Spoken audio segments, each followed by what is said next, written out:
Après la remise en main de la saga avec le précédent film, la production livre un nouveau James Bond dans le même style. Il s'agit d'Octopussy, réalisé en 1983, toujours avec Roger Moore pour sa 6e fois dans le smoking du Britannique. Mon Dieu, mais vous devenez de plus en plus belle au fil des jours. Je me trouve ici. Oh, où avais-je les yeux? Et elle, c'est mademoiselle Penelope Smallbone, ma nouvelle adjointe. Mademoiselle Smallbone. Que puis-je ajouter, Moneypenny, si ce n'est bien sûr qu'elle est aussi ravissante et aussi charmante. Que je l'étais dans le passé. Ah, là, je vous arrête. Oh, vous êtes un flatteur et honté, James. Oh, Moneypenny, vous savez très bien qu'il n'y a jamais eu, qu'il n'y aura jamais d'autre femme que vous dans mon cœur. Toujours vos promesses. Ce 13e volet reste dans un format de film d'espionnage très classique, sans gadgets ni d'éléments délirants, mais parsemé de séquences d'action démesurées et spectaculaires, comme celles qui ont fait le succès de la saga, notamment celle du pré-générique, très réussi, mais véritable film dans le film, sans aucun rapport avec le reste de l'intrigue principale. Le plan de super. Intrigue ici incroyablement compliquée, voire même embrouillée, quasiment incompréhensible. La preuve, écoutez bien et essayez de comprendre quelque chose à l'histoire. Bond enquête sur la mort d'un agent britannique déguisé en clown et en possession d'un œuf de Fabergé, œuf convoité par un prince indien, Kamal Khan, interprété en fait par un Français, l'acteur Louis Jourdan. Bond s'est échappé.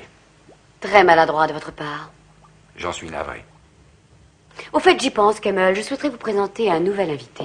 Eh oui, un vieil ami de la famille, si je puis dire. Comme c'est gentil. Vous avez la déplorable habitude de survivre. Bon, vous savez ce qu'on dit de la mauvaise graine. Bond découvre que ce prince est en affaire avec un général russe avec qui ils ont mis sur pied un plan diabolique afin de faire exploser, à l'aide d'une ogive nucléaire, un site stratégique appartenant à l'URSS, puis de faire accuser les États-Unis et ainsi provoquer la 3e guerre mondiale. Et si l'Amérique exerçait des représailles? Et contre qui, dites-moi? Mais oui, c'est évident. Notre système de détection va exclure toute possibilité pour la bombe d'avoir pu être lancée par la Russie ou d'un pays satellite. Tout le monde va faire ce raisonnement fallacieux que la bombe est américaine, même si tout cela est accidentel. Ces deux méchants sont aidés par Octopussy, la ravissante chef d'un gang de contrebandières. Je m'attendais à votre arrivée. Ainsi c'est vous, la mystérieuse Octopussy. Et vous, James Bond 007, agent des services secrets autorisé à tuer. Est-ce moi que vous allez cibler ce soir? Oh, rien n'est encore décidé. Elle est jouée par Maud Adams, qui était déjà une Bond girl dans L'Homme au pistolet d'or, mais sans réussir à survivre à la première partie du film. L'agent secret finira par la convaincre que Khan l'a trahi, et comme d'habitude, elle finira par tomber dans ses bras. Oui, vous m'avez abandonné pour que je meure avec des milliers d'innocents. Octopussy. Octopussy. Regardez. Je vous apportais tout cela.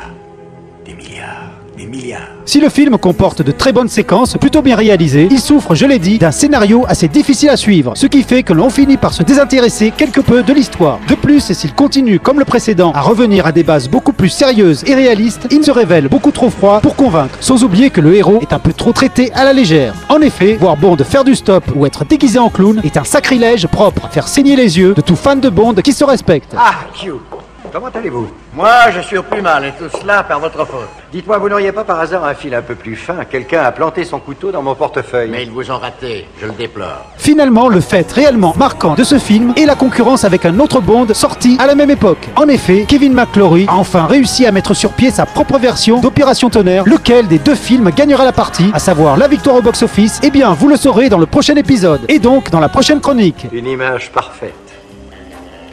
Non, sérieusement, 007. Je n'ai nulle envie de me livrer à des facétides collégiens. Et en attendant, n'oubliez jamais que son nom est Bon, James Bond.